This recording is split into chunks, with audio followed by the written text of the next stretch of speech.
Hello,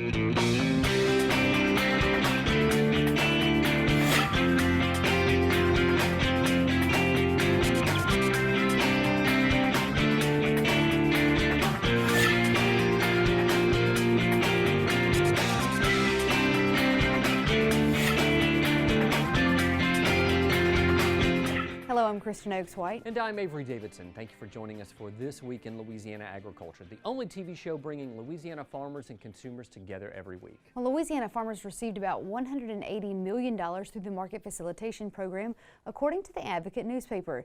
The MFP is the program the USDA used to help farmers make up for losses due to trade disruptions with China. So why should you care? If farmers are not able to stay in business, rural companies cannot stay in business. Banks lose money, and that means jobs disappear.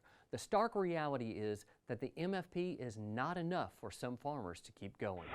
2019 is proving to be a tough year for Louisiana farmers.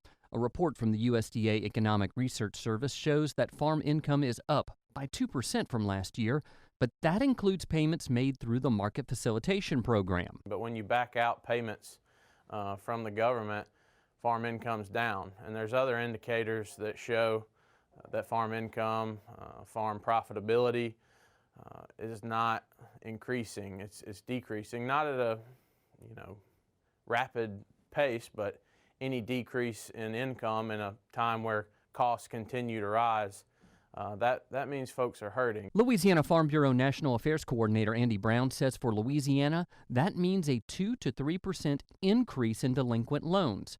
That could have some farmers and ranchers consider getting out of business. Well, the first thing is just to breathe. Bill Bryan is an attorney who works with small family farms.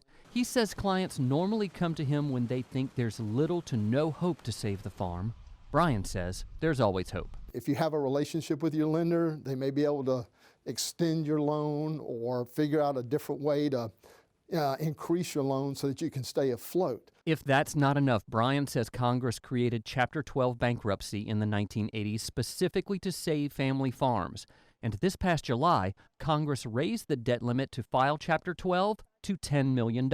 It's a lot simpler way to reorganize your farm. It's not necessarily saying I'm a failure as a farmer. It's just saying that I need to restructure my situation so that I can still stay afloat. Fortunately in Louisiana, not many are at that point. We haven't really filed a lot of Chapter 12s yet, but we're putting the pieces in place so that if they need to, we can go ahead and do that, and they're more comfortable because, like I said, usually it's at the last stages when they come to you, so they're frantic and they don't know what to do. But if you kind of walk them through it, like I said, let them breathe, then by the time, if you have to resort to a 12, it's not a big problem. This trade war is hurting everybody. It's hurting them in a large way, but this administration has come up with a program that they feel like mitigates some of that risk that those farmers have incurred as a result of this trade war. Fortunately, here in Louisiana, many of our farmers are diversified enough and are strong enough business leaders to weather this storm. However, it is important to remember just how much is out of a farmer's control. The weather, the markets, governmental regulation, they must react to all of these variables. And what's at stake? Our ability to be certain that when we go to the grocery store, there's a box of cereal on the shelf or a steak in the cooler or chicken nuggets in the freezer. All of that is because we have strong farmers. It's important that we don't take that for granted. I've seen it myself. It's not that way everywhere else in the world. And I'm going to go ahead and relinquish my soapbox, but it really is the truth. I mean, we're talking about folks who allow us to do the jobs we do. Mm-hmm. You know it firsthand. I know it firsthand, and I also know firsthand that, while those MFP payments do help, they certainly don't make a lot of people whole because they at the end of the day, a lot of farmers, like my husband, for example, have 0% of the crop sold for this season because the price is so bad. Right. So, I mean, it's helping you get by, but like you said, there are so many different options that are out of your control. It can be a frightening business to be in. You and I have been texting about that frightening side of it.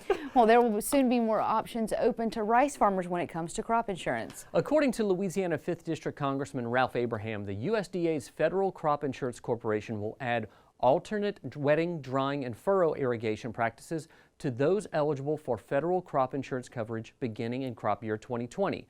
Speaking from Washington, D.C., Congressman Abraham says he brought this to the attention of the USDA and that it is vitally important for Louisiana farmers. In today's world of agriculture, it's a must. This is not something that you can just say, well, it would be nice. This is something that farmers have to have because we know that crop insurance is that safety net.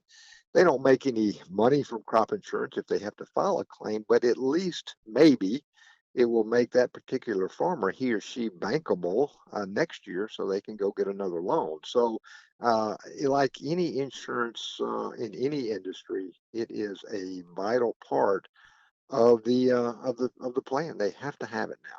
Contact your local farm services agency to find out more information. Congressman Ralph Abraham is Louisiana's only member of Congress sitting on the House Ag Committee. Now, Kristen, it's time to get your Christmas tree. Is it up at your house yet? This is a sore subject because I've been waiting for a week for Landon to go pick it up, and it's not ready yet. But I like to have mine. Thanksgiving was late this year, and I really like to have it up as long as possible, as long as it stays fresh. Is it a real tree? Of course, I can't do fake. No, I can't. the smell is not the same. No, it's not. I'm all about the real trees, and I like to get mine flocked, which is what's taking so long. And I'm not alone in my love for the real deal. The number of real trees purchased in the U.S. rose from 27.4 million in 2017 to 32.8 million last year. That's according to the National Christmas Tree Association. This week, Twila's Carl Wiggers takes us to a Washington Parish farm where you can bring home much more than a beautiful Christmas tree. Rolling hills of Christmas trees. It's high time to find yourself on a sleigh ride through Steele's Christmas Tree Farm. That's what Max and Abigail are up to today. Kevin Steele says that's what his farm is all about. And the thrill of the old-time thought of going out into the woods and to cut a native tree and bring it into your home and decorate it.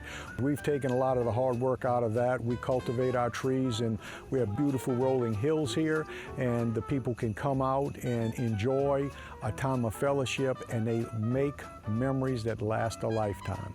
They're making memories buying this Leland Cypress Christmas tree. We inventory about 7,000 trees on our farm. We have 5 different fields on a 5-year rotation. So each year we open a new field. If we happen not to sell out that field, those trees are our bigger trees for the next year. I have never been able to grow a tree too big that I can't sell. That includes this monster he sold this week that has been growing here for more than a decade. It was 18-foot Leland cypress. He was probably around between 10 and 12 years old, and we sold it to the parish government for St. Bernard. They bought an 18-foot and a 16-foot. Whether it's an 18-foot beauty or a more standard size like this one, Steele says the memories grown here are more priceless than any tree. You can buy a Christmas tree anywhere. When you come here, I want you to create a memory with your children or your grandchildren that when you're gone, they're going to remember, I went with Mimi and Papa and we used to cut down a tree. Steele's Christmas Tree Farm is a treat for the entire family, but their trees are going fast. Kevin said the beautiful weather last weekend made for a busy time on the farm, and families were out in full force picking their perfect tree. If you'd like to get out there and find a tree for your home or business, the time is now. To plan your trip out there, head over to our website at twilatv.org. And you guys, it was a fun day. It was a beautiful weather. It was great weather last weekend. I went out this week, and it was again beautiful weather. And the farm is beautiful. I mean, you just see rows and rows and rows of trees, and it's pretty neat to see how he has it laid out. And it's just like a normal old farm.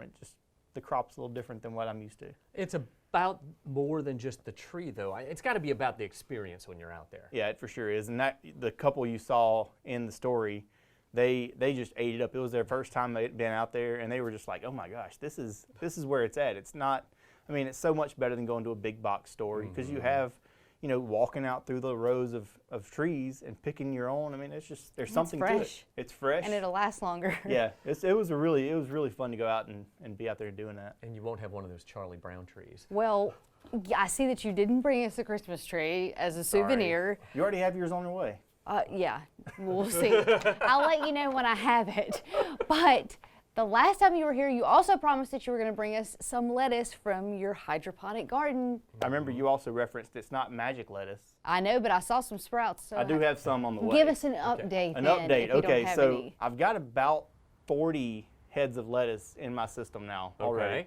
over Thanksgiving, the week of Thanksgiving, I went up to Winsboro, of course, to see my family, but I also went to Rayville and visited Mr. Rory again, and he helped me out with some fertilizer, kind of fine-tuning some things, and I asked him some more questions. He sent me with 2 flats of plants that he'd already had seeded, and a couple of weeks down the road from mine that I just seeded that week. So I have 3 sets of lettuce now. Okay. It's growing really well. The only difference is it's outside, so it's not quite as pretty and pristine as in a greenhouse with no wind or rain or anything like that.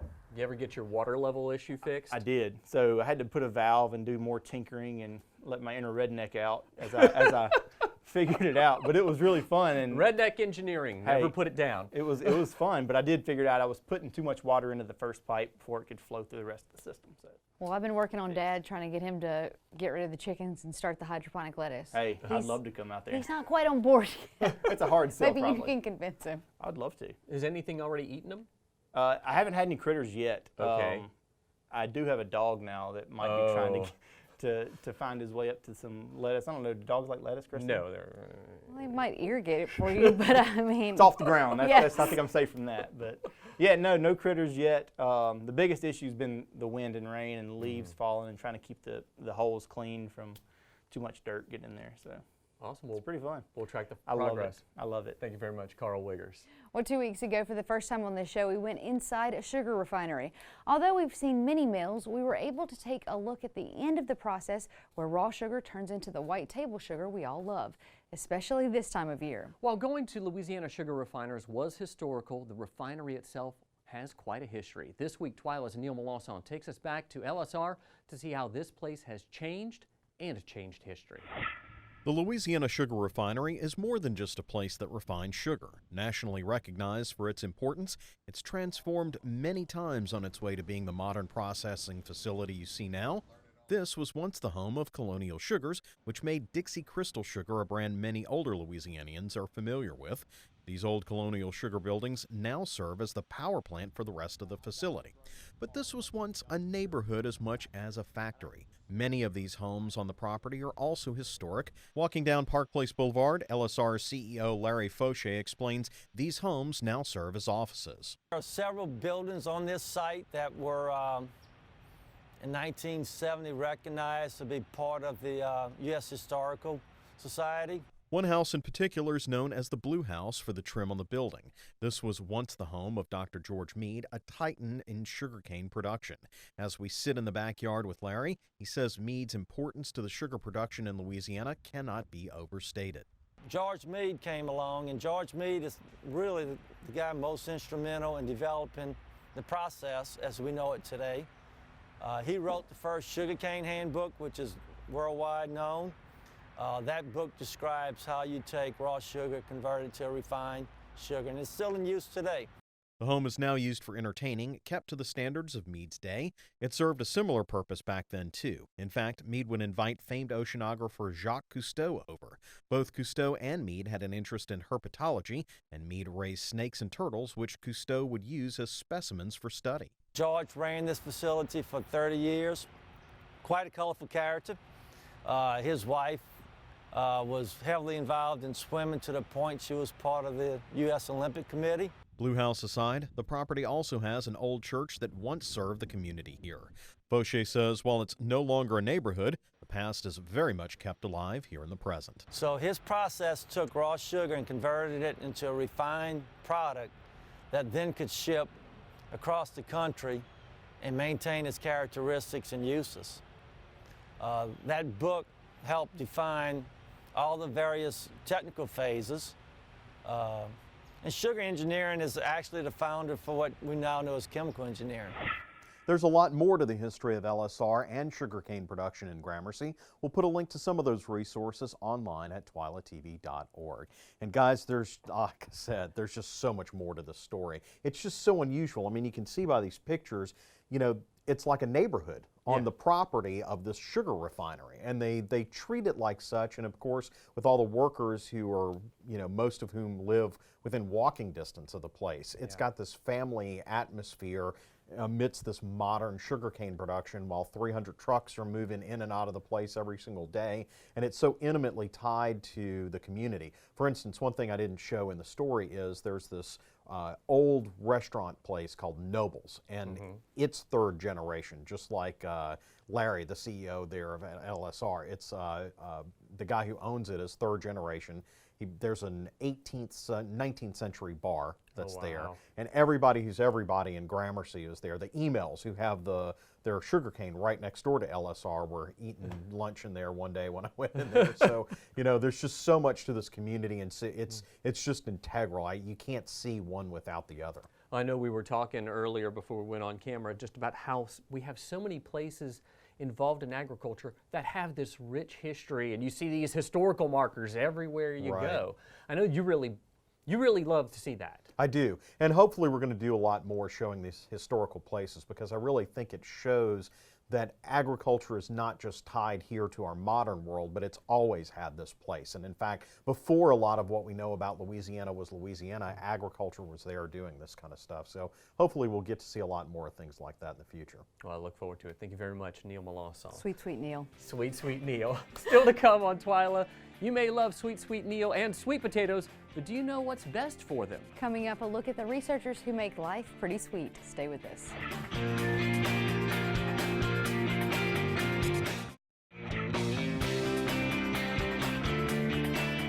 One of the great things about agriculture in Louisiana is the working relationship between the farmers and the researchers for their crops. At the Sweet Potato Research Station in Chase, Louisiana, the scientists are working hard every day to ensure that we get the best possible sweet potatoes.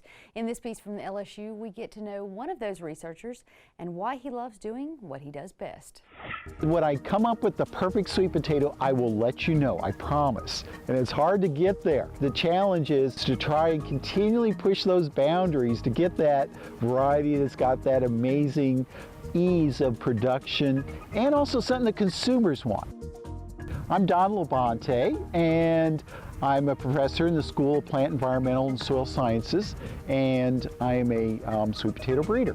The biggest thing that I have to do is try and identify a new variety for the industry. Getting something that has that higher yield, better shape, disease resistance, all the things that are almost impossible all in one package. We're trying to find out that combination of parents that give us progeny. They're going to be better than the varieties that our producers grow today. It's a really fun challenge to try and meet that objective. What I like about this is it combines so many different areas of sciences, and then just me in particular, I really like art. And so there's a really good element of art involved in this. It's that picking out the different shapes, colors. You have to have an eye for something that's attractive. All those things together, you know, it's not something you can quantify through science. It's something you just see it, and you know it's got that right look that the industry, as well as the public and the retail, is going to really love it. We want to thank Randy LeBove and Olivia McClure at the LSU Ag Center for putting that piece together. January is usually a quiet month for agriculture in Louisiana. Sugarcane harvest is wrapping up and not much else is going on. That's why many ag groups tend to hold events, and we thought we'd get an update on a few things going on for the next month. The Ag Expo in West Monroe will be held January 17th and 18th at the Ike Hamilton Expo Center. The event is run by the North Louisiana Agribusiness Council and sees more than 10,000 visitors over that weekend. It's a great way to see coming trends in the new year in ag, as well as some of the most impressive farm machinery around. It's also a fun event for the whole family. That same weekend, the American Farm Bureau will kick off its 101st annual convention in Austin, Texas. The event will be held from January 17th through the 22nd. The American Farm Bureau Federation Convention is where the members of the largest general farm organization gather and attend seminars, events, and listen to speakers across all areas of agriculture. President Trump is expected to be at the event again this year, but it has not been confirmed. No matter who shows up, it will have something for everyone, including the trade show, farm tours, and concerts. Registration is open now, so get online and sign up. I will be there, and I hope you will be too. It's going to be huge. Finally, LSU Ag Leadership Class 16 will be taking its international trip on January 18th through the 30th. The members of that class will travel to Japan and Thailand, 2 countries that have a significant impact on ag trade in the United States. Japan just signed a new trade deal last month, opening that country back up to U.S. beef. Dr. Bobby Swallow, director of the LSU Ag Leadership Program, says these trips develop understanding of not only new cultures, but new opportunities. We're going to see the grain that comes from North America over in Japan. And you will see how it's tied to the Japanese and how it's very important. We'll also see grain in Thailand, and we'll see how it's tied to their seafood industry and how that is imports back to us, and that affects our seafood people. There is a tie, there are pluses and minuses in all of that. And that's the balance that you try to get everyone to think about. And what is balanced to you might not be balanced to me and everyone else. And that's the challenge with trade. Carl Wiggers is a member of Class 16. Neil Malosso and I will be traveling with Carl and the rest of the class to share the group's experience online. We're going to take it all in, do a lot of video, and then turn that into the first Twila show of 2020. Well, still to come on Twila, it's the most wonderful time of the year. Okay, we'd say that a lot on this show. Well, you might not love every singing, but who doesn't love kids around Christmas trees? Stay with us.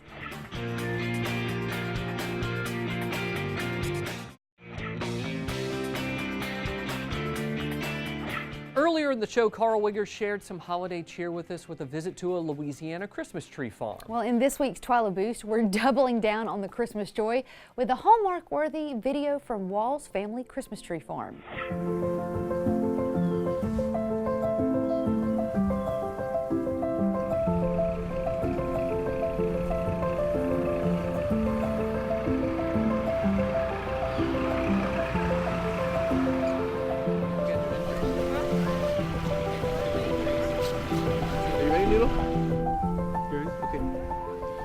All right, today is an important day. We are going Christmas tree hunting. What are we doing? Are we gonna get a Christmas tree for the house? Are you gonna help us find one? Yeah? Are you excited about it? Yeah. So we're looking for a Christmas tree. We're at Wall's Family Tree Farm out near Terrell, Texas. So yeah, pretty excited about it. The girls are excited. We're gonna have a lot of fun.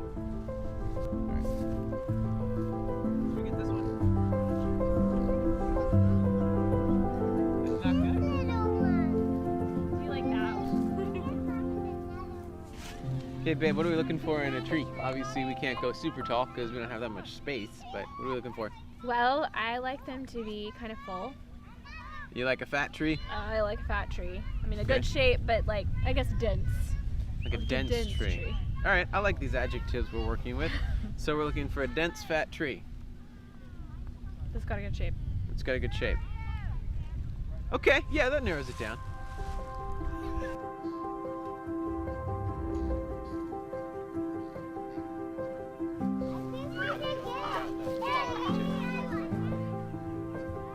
I like this one a lot. Oh, to the one that we marked.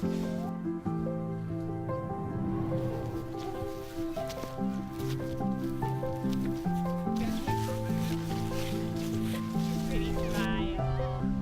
No, like a real smile. Sorry, just find place and hang up all the decorations. And thanks to the Experience This Facebook page for sharing that great video. That does it for this edition of Twila. Be sure to join us next week when we'll have something old and something new. We'll look back at the year on Twila, but have a brand new Field to Feast with Jennifer Finley. Until then, you can watch all of our stories online at twilatv.org, and be sure to like us on Facebook, follow us on Twitter and Instagram. You can also find all of these videos and more on our YouTube page, so be sure to subscribe and click for notifications. For all of us here at Twila, thanks for joining us. We hope to see you again right here next week.